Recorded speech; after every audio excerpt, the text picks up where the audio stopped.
Coming up on Locked On Dodgers, some of the Dodgers reported to spring training, and we have some news and notes from there. The Dodgers also made a new signing of an old Dodger player, and we'll get into the closer and who will be closer and DH and who's going to play DH every day.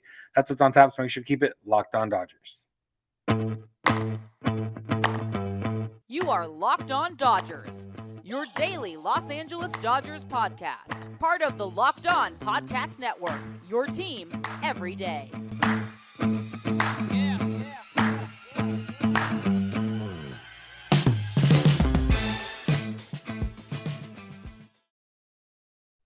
Yo, Dodger fans. Welcome to Locked On Dodgers. We are part of the Locked On Podcast Network, the #1 local sports daily podcast network.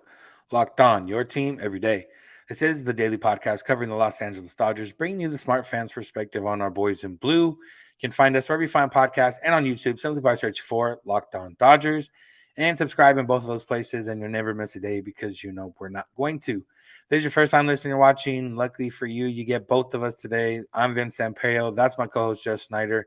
We're both lifelong Dodger fans that currently cover the team and have sat pretty much everywhere at Dodger Stadium at some point in our lives. So while we're not quite insiders, we're here to bring you the smart fans perspective on our boys in blue every weekday morning. And with players arriving at spring training, Jeff, it feels like one of those times where we're going to have something to talk about pretty much every day again without having to create too much on our own. So that's going to be fun. Yeah, the start of spring training is always exciting, but most years the excitement wears off after a few weeks, and we're like, okay, when's opening day? I think this year spring is going to be pretty interesting because there are quite a few questions to answer, and we did get answers to one or two of those questions on this first day. But there's going to be plenty of excitement around between fighting for starting jobs and finding out, wait, can Miguel Vargas actually play second? Things like that. There's going to be a ton of stuff for us to keep an eye on all spring. I think we'll still be really ready for opening day, but I don't think we'll get as bored with spring training as maybe fans do sometimes. The other part this year, once we get deeper, it's usually when you get deeper into the spring where you're kind of over it. Around that time is when the World Baseball Classic will start. So there'll be some Dodgers there we can talk about, and they'll actually be competitive baseball too. So a little bit different, hopefully, this offseason. But we start off with some news. The Dodgers, they can't quite quit Jimmy Nelson. The Dodgers reportedly agreed to a 1-year deal with Jimmy Nelson worth $1.2 million with a chance to get up to $4 million in bonuses. If you remember, the Dodgers had an option $1.1 million for Jimmy Nelson and turned it down, and then now they signed him for $1.2 million. So I would imagine that means that he's healthy or healthy-ish or plans to be healthy in the near future. So, yeah, Jeff, another guy to add to the bullpen mix. Yeah, I'm pretty excited about it. I like Jimmy Nelson. And for me, I feel like Jimmy Nelson is the perfect kind of player for the Dodgers because he's either good or he's hurt. And the Dodgers can deal with either of those things. Good pitcher, great. Hurt, okay, go away. It's the guys who are healthy but bad. That's who that especially in the bullpen, that's who can get frustrated. Last year it was Kimbrel and what's that other guy's name? Guy with the long hair and the looks like he should have been in an 80s stoner movie. Guy on the Dodgers. Phil Bickford. Phil Bickford. Man, it has been a long time. Spring training's here. That means I'll soon remember Phil Bickford's name. They had a couple bad relievers, and I will take a guy who's either good or hurt over a bad reliever any day of the week. Yeah, and if you guys remember Jimmy Nelson, before his latest injury, he was really good with the Dodgers. Had a 1.86 ERA in 29 innings back in 2001. Pitching out of the bullpen, I think he did open one game, but pretty much was a reliever for the Dodgers at that point. Was striking out almost 38% of batters, ground balls. If they weren't striking out, they were hitting a ground ball for the most part. Then he had to undergo Tommy John surgery August of 2021. He missed all of last season. That will put him on track to be ready for now. He had a locker at spring training, and I would imagine that he's ready to go. And where he fits in this bullpen is pretty much wherever they're going to need him, because heading into the day, the Dodgers had a bullpen that we believed was good and formidable and had enough guys to go around. and now they just add another one, which, like you said, mentioned Phil Bickford, probably pushes him down a rung, and he doesn't start on the opening day roster. Consider if everyone's healthy, and just kind of opens the door for a lot of other guys to move around and be in different positions. Something we'll get into in the next segment about like the closer role and how that'll be defined. But yeah, like I said, if he's healthy, we know he's good or can be good. The Dodgers have worked with them before, and it just adds another arm to the plenty of arms the Dodgers already have, especially considering with Alex Reyes coming back at some point in the middle of the season. The Dodgers bullpen could be very well off by then. Yeah, it does make things interesting for guys like Bickford because I'm pretty sure Bickford's out of options. And if he doesn't start on the opening day roster, then they have to DFA him to get him off the active roster. And I don't know, he's been good enough at times in the past that it seems like another team might snag him. So yeah, it'll be interesting to see. And it might just be that the Dodgers are expecting injuries, and that you and I have been doing this podcast long enough to know that usually the answer to any question about how are they going to make room for all those guys is, well, one or two of them are going to be hurt. And so maybe that's going to be the case in the bullpen because Bickford can start the season on the injured list. He can't go to the minors, but there's a few guys who they're going to be fighting for jobs, but I would suspect the Dodgers don't expect every single member of this bullpen to be healthy at the same time at any point this year. Yeah. One other member of the Dodgers bullpen that got some talked to reporters a little bit there at spring training was Blake Trinan, and mostly said that what he had hurt earlier in the year last year was different from what he hurt toward the end of last season when he had to go undergo surgery. The one note from his talk was that he didn't completely rule out pitching this season. Now, whether that's him and his belief similar to the beliefs he had last season of not needing surgery in order to compete, I don't know. I'm not sure if it's the like doctors told him that or if he believes that, but that would add another arm to the Dodgers bullpen if he somehow comes back this season. Yeah, spring training is a time for optimism. The Royals are reporting to spring training thinking they have a chance at the World Series, and Blake Trinan's thinking he has a chance to pitch this year. He didn't have surgery till mid-November. This was rotator cuff and labrum repair in his shoulder. There's no way he's pitching this year, and if he does, great. I'm not going to go so far as to say I'll eat my shoe or anything like that, but that he's definitely not in the Dodgers' plans this year. That's for sure. I'm glad you're not putting another shoe up for grabs. I think you're already up to 2 or 3 for the season. So yeah, but I save those for things I'm really, really confident in. I'd bet a nickel that Blake Trinan won't pitch this year. That makes sense. I think that's my next step down below. I'll eat my shoe. There we go. All right. That's going to put us into some talk about the closer role and what Dave Roberts had to say about it. First, let's talk about FanDuel because FanDuel is the sponsor of this podcast and the new sports betting partner of Locked On. And with NBA season underway, getting to the midpoint, you got All-Star Weekend coming up. It's the perfect time to download FanDuel, America's #1 sports book, because right now new customers get a no-sweat first bet up to $1,000. That's bonus bets back if your first bet doesn't win. Just download the FanDuel Sportsbook app. It's safe, secure, and super easy to use. Then you can bet on everything from the money line to point scores and threes drained. You can also bet same-game parlays for a chance at a bigger payout, where you can put money on multiple things happening in the same game. Like I said, All-Star Weekend's coming up this weekend. I don't know any of the guys in the dunk contest, so if you want to put some, I'm sure Mac McClung, who's not even in the NBA, he's coming from the G League, he's going to be in there, so maybe you put some money on him just because I'm sure he's going to be an underdog. Either way, you can put it all out. FanDuel. Don't miss a chance for your no-sweat first bet up to $1,000 in bonus bets when you go to FanDuel.com/locked-on. That's FanDuel.com/locked-on to learn more. Make every moment more with FanDuel, an official sports betting partner of the NBA.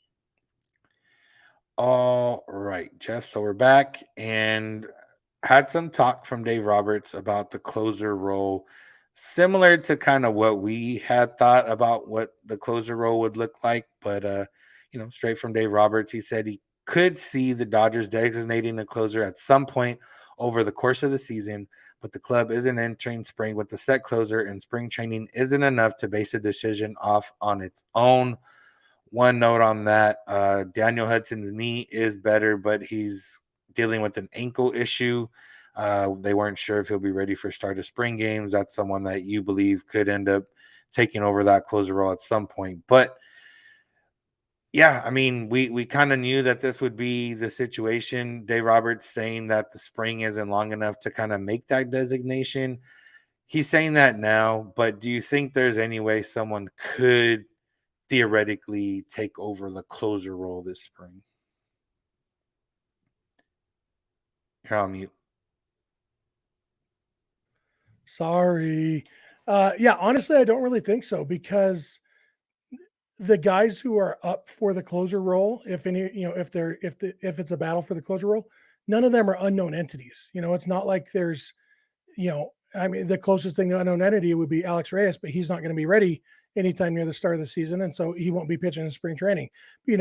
Evan Phillips and Daniel Hudson and Yancy Almonte and Bruce Gratterall, Alex Vesia, all these guys, the Dodgers know what those guys are, and so I don't even know what they could expect or hope to learn in spring training because I think what will determine who's the closer if they decide to go with a closer will be more real game things than things you could learn in spring training and exhibition games. And so if Daniel Hudson, you mentioned, I think he's going to be the guy getting most of the save opportunities. And that's because I think at his age and his health history, he's a guy who could benefit from that predictability of the role. And that's the kind of thing that if, as the season goes on, they see, oh yeah, Daniel Hudson, he works better with that predictability. He's pitching well. Okay, he's the closer because that way he can know when he's pitching. Yeah, I think it's more likely to be that than a guy being lights out and saying, I must be the closer, because as we've learned, and well, as people have known for a long time, and the Dodgers, now that Kenley Jansen is gone, they've finally kind of started to recognize is that the ninth inning isn't always the most important inning. And so you should not have your best pitcher be your closer. You should have your best pitcher be the guy you have pitch in the most important situations as often as possible. And obviously Evan Phillips can't pitch every day, but when Evan Phillips can pitch, he should pitch whatever inning after the starter comes out, the 2, 3, 4 hitters are coming up or whatever, And so that's why I don't think they will really designate a closer at all this year. But they won't say every save situation goes to Daniel Hudson, but I think at some point they will say every Daniel Hudson appearance will be in a save situation, if that makes sense. Yeah. And, kind of what it comes down to for saves, at least early on, like I said, maybe somebody emerges as that guy or whatever the case, whether it be Daniel Hudson or someone else. But it's basically going to come down to, okay, which reliever is left after the multitude of situations that happen during the game. Now, in the sixth inning, if there's bases loaded and one out, nobody out, you might bring in Evan Phillips right there because you're looking for strikeouts. And, we showed this past season that that's a situation he can get out of. Okay, so now you're out of the sixth inning. The seventh inning, let's say there's 2 out of the 3 batters are lefties. So, okay, Alex Vesia is going to throw the seventh because there's 2 lefties, even though he's not necessarily a lefty, like, dominant guy, but, he throws left-handed and hitters don't usually hit very well against left-handed pitching. So then you get to the 8th inning and you got the 7, 8, 9 hitters or 6, 7, 8, whatever you want it. And then you're like, okay, Bruce Gratterall, you're good at limiting hard contact. So get in there and get through and leave it for, whatever 6, 7, 8 hitters and leave us for the 9th inning with the top of the order, and we'll figure out who's best left. And now you're like, okay, who's best left? Is it Daniel Hudson if he's healthy? Is it, Jimmy Nelson? Is it, somebody else? Is it Yancy Almonte? Is it guys? Are they facing guys that are good against velocity? Are they facing guys that are good against whatever? And it's going to be fun if they do keep it this way, just for the simple fact of we're going to see a little bit more management than usual. The Dodgers, for the most part, offensively, they haven't really had to do too much. You kind of put the lineup out, and other than 2018, where they kind of had the line changes, they've had a pretty consistent lineup over the last few years, other than maybe 1 or 2 spots. But in the bullpen, it's kind of been the same thing because you've always worked toward Kenley Jansen, but you're not working toward Kenley Jansen. And last year, you're working toward Craig Kimbrell. You're not necessarily working toward Craig Kimbrell. You're just working at the pace or what the game gives you, let the game kind of dictate how you do it. And I think in the long run, that's going to be good for the Dodgers, not just in the regular season, but getting into the postseason. As we've seen Dave Roberts go off script in ways that don't make as much sense because of what he's been used to during the regular season. Now, if he's used to not having a script throughout the entire regular season, then maybe that helps him in the postseason. Yeah. The regular season for a team like the Dodgers is, in a lot of ways, practice for the postseason. The opposite of, you say it'll be fun to see it play out like that because there's more decisions to make and more managing. That also means there will be even more second guessing of Dave Roberts. When Brusdar Graterol blows a save in the ninth inning, people will be like, well, why'd they use Evan Phillips in the seventh? And so there's going to be that all the time. But I absolutely believe that the best way to approach a bullpen is have 8 relievers who are all really good. And then on any given day, you'll know, okay, I have these 4 or 5 available, and let's use them the best way to win a baseball game. And, you can't do everything in the regular season with the mind towards win today at all costs. And we say that all the time. There's times when, whatever decision is made, it's clearly made with the long term in mind, and this game doesn't matter as much. But with the bullpen, if you can, in that kind of micro sense, you zoom in on this game, you can say, okay, well, here's what we have available. Obviously, we're not going to have Julio available out of the bullpen in a Wednesday afternoon game in July. But of the relievers we do have now with these guys, let's go try to win this game today the best way possible and not worry about egos or, save numbers or Hall of Fame credentials or anything. Just go out there, and I've got these 5 or 6 relievers, and I am going to try to win this game today. Yeah, and kind of similar to what you said about Hudson in terms of, why the closer role makes sense just based on age and injury history and things like that. That could also be a role that Alex Reyes steps into once he's back, just because, obviously it would depend on how his stuff is and how he looks and everything else. But let's just say he looks like the way he was before the surgery or before his injury. The ninth inning sometimes is the easiest role to kind of have, other than, unless you feel pressure from it being the ninth inning. But the ninth inning is the, easier role. You're going to get a clean inning. You're going to get, you're going to start off with nobody on base, and you're going to start off knowing what you need to do, which is get 3 outs. And it's a lot different way. And, that might be another way they go about it, just depending on how he comes back. But I mean, just based on what we've talked about so far, you look at, ahead to July. Let's just say July is when he comes back. We've already named Phillips and Vesia and Graterol and Almonte and Jimmy Nelson and Daniel Hudson, and then you throw Alex Reyes into it, and then at some point you might get, one of the younger guys possibly moving down into a bullpen role or having the at least the ability to audition for a bullpen role. And yeah, it's looking pretty nice when it comes to the bullpen, assuming everyone gets and stays healthy. Yeah, and one other option we haven't talked about is a guy who, at one point in his career, in a 3-year span, posted a 1.38 ERA and had 120 saves, and that's free agent Zach Britton. Is one, yeah, I forgot about Zach Britton. We're going to talk about him. He threw for teams yesterday, and he threw for, I think they said there were 6 teams in attendance. Rosenthal, one of the other reporters, had the Dodgers as one of 3 teams with either significant interest or most likely to sign him. So, yeah, I don't know. Zach Britton, he's been a guy that has been really good before in the past. He has had some injury issues here in the last few years.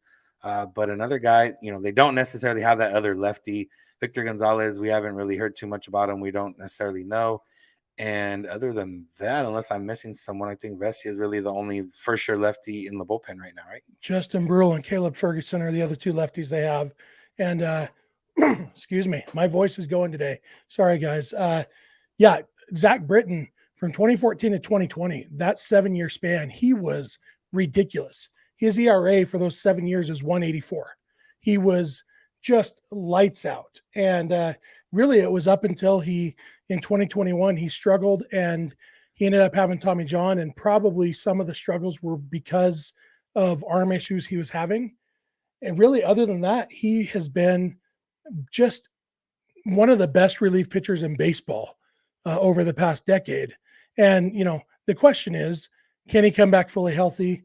He's 35 years old. And so even if he is fully healthy, those years might be in the past for him, but they don't necessarily need best left-handed reliever in baseball version of Zach Britton for him to be a valuable addition to the bullpen if they did go that route.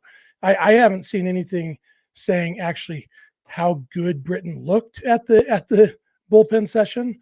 And so obviously that will be a big part of it. I haven't seen any velocity readings or anything like that. But if any team is going to get Zach Britton back to close to what he was, it's probably the Dodgers. And I think Zach Britton probably knows that. And so if the Dodgers are interested in him after seeing him pitch, I like their chances of signing him. And I think he could be a really interesting addition to the bullpen because like you said, really it's Alex Vesia. And then, Caleb Ferguson was really good at times last year, but then he really struggled at the end of the year.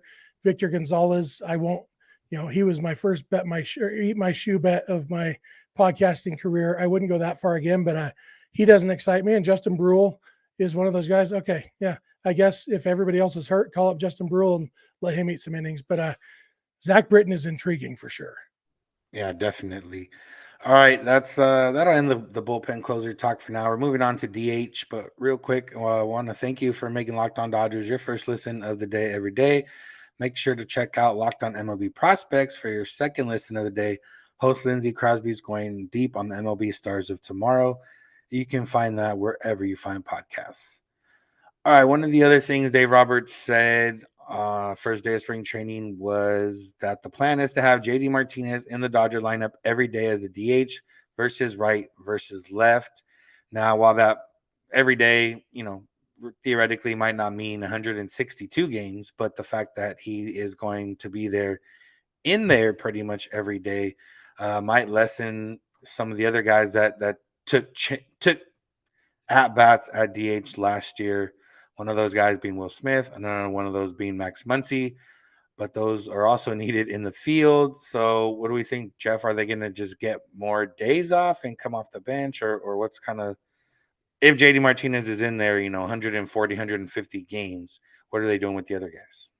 Yeah, Muncy and Smith are the only guys on the current Dodger roster who got any significant time at DH last year for the team. Justin Turner had the most time at DH. Even he was only less than half of the time was the team's DH. The Dodgers had 17 different players play DH last year. I think this year it's going to be more like 5. And I do think, like you said, every day doesn't actually mean every day. JD Martinez hasn't played more than 150 games in a season in 8 years. And realistically, he's more he's between 140 and 150 most years. And so if we count on JD for 145 starts at DH, that's 17 other games. Last year, Will Smith started 25 games at DH. And so if you've got 17 games where JD's not starting at DH, just slot Will Smith in. Those are his 17 starts at DH, and don't ever start anybody else unless there's injuries. Nobody else ever gets a start at DH. It's just JD Martinez and occasionally Will Smith. That makes up for all but 8 of the games that Will Smith played last year. And so, yeah, Will Smith probably needs to catch 8 more games this year than he did last year so that he can play about the same number of games he did last year. I don't think you want a solution that involves less Will Smith in your lineup. If your options are less Will Smith or less Austin Barnes, I think the choice is clear. No offense, Austin Barnes. I know that team loves him and respects him as a leader and everything. He's not nearly as good a hitter as Will Smith. And so, yeah, 17 games at DH, 8 more games at catcher than last year. And you basically get Will Smith the same amount of playing time as last year. Max Muncy, I don't think ever needed to be the DH. I think the reason Max Muncy started 25 games at DH last year was because they didn't want to hurt Justin Turner's feelings by saying you're a full-time DH. And so we're going to let you play third base sometimes. And so Without that, I think Max Muncy is just the starting third baseman. His days off will be actual full days off where he's not playing rather than a day off where he's just hitting. Yeah, I mean, that makes sense. Muncy was already a full-time player without the DH for multiple years before this year, so I don't think he needs it. The one thing that, you know, been on my mind, and I don't believe it'll be this way, but let's just say Miguel Vargas can hit, but he does struggle defensively. Kind of what that would mean for the situation, because JD Martinez is not going to play defense, and if Miguel Vargas, I guess they could maybe hide him in left field, but then that kind of erases what they signed Peralta for. All it means to me, I think, in this realm is that they do believe in Miguel Vargas being able to play second base. They're the Dodgers have been the ones seeing him all off season. So for me, that's a good sign and benefit in his direction of, okay, this guy can play second base, and they believe he's going to hit. Yeah, they're not going to turn a 23-year-old into a DH anyway. And so the fact is, there's probably going to be some bumps in the road, some learning curve, all of that on defense. But yeah, I think Miguel Vargas is going to be the Dodgers second baseman for the whole season, pretty much. And if his glove and his bat slump at the same time, maybe he gets benched for a little while. But other than that, I think they're just going to grin and bear it with the defense if he does struggle. I'm not convinced he will. I think he might be just fine at second base. I doubt he'll be a Gold Glove finalist, but I think he'll do just fine. And whatever it is, I think they're committed to his bat and they are willing to take the glove along with it, whatever that means. Hey, Juan Soto is a Gold Glove finalist, so you never know. Oh, yeah. That is one quick note too on that. So Miguel Vargas, we heard from Miguel Rojas on FanFest of how Vargas reached out to him. Similar, JD Martinez said the other day that Miguel Vargas kind of reached out to him, and they've already been working together. So, the Dodgers have most of the time when they've brought guys up and those guys became, stars in their own sense, of like Seager and Bellinger, they had the hype around them, but they kind of emerged. And, Seager came up late in the year and ended up starting the postseason and then took over the next year. Bellinger came up and, took over for Adrian Gonzalez and then just kind of stayed up there and won Rookie of the Year. This is one of the first times really where the Dodgers have had a guy, or not first times, but this is one of the times where they've had a guy kind of come up. He didn't really do too much, but they believe in him, and then they've continued to believe in him, pushed to him. And it really seems like this offseason, the goal was to make everyone know who Miguel Vargas was. He was at a lot of events. He's been the guy on the social media for a lot of the time.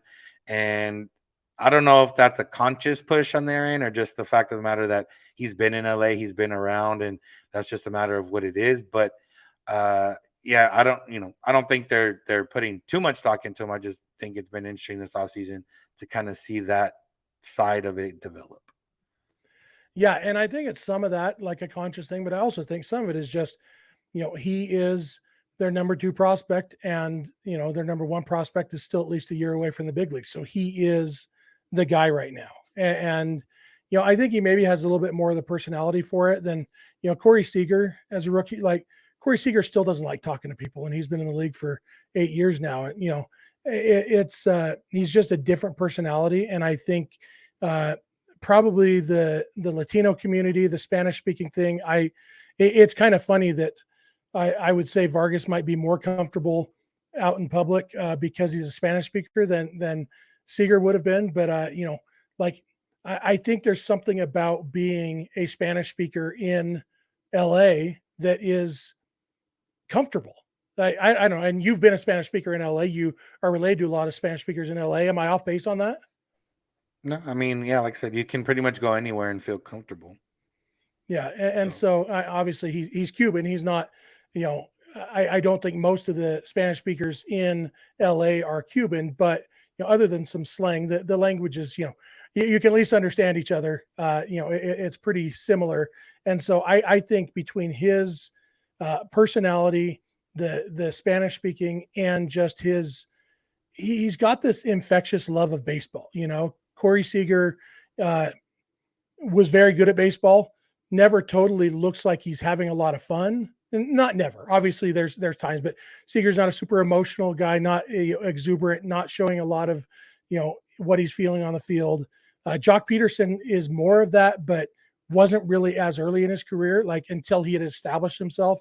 And so I think Vargas, it comes to him more naturally. And so I think maybe he's just more of a natural fit to be pushed by the team like that. Yeah. So, yeah, and it's good seeing, and I've seen a lot of people kind of attribute all the energy kind of to him, and he is a guy that shows emotion and everything else. I don't necessarily would pin that on him, but I do think overall he brings like a laid back, like he just looks like he's having fun all the time, and that might be a little bit different than what we've seen in the years past. And I don't know if it's going to help or not. It's going to help if he hits or not, rather than if he's looks like he's bringing energy. But either way, it's welcomed. Yeah. Speaking of looking like he's having fun, you posted that video that you took from I guess it was from Mookie's thing of JD Martinez. And I almost didn't recognize JD. I realized I've never seen JD Martinez smile before.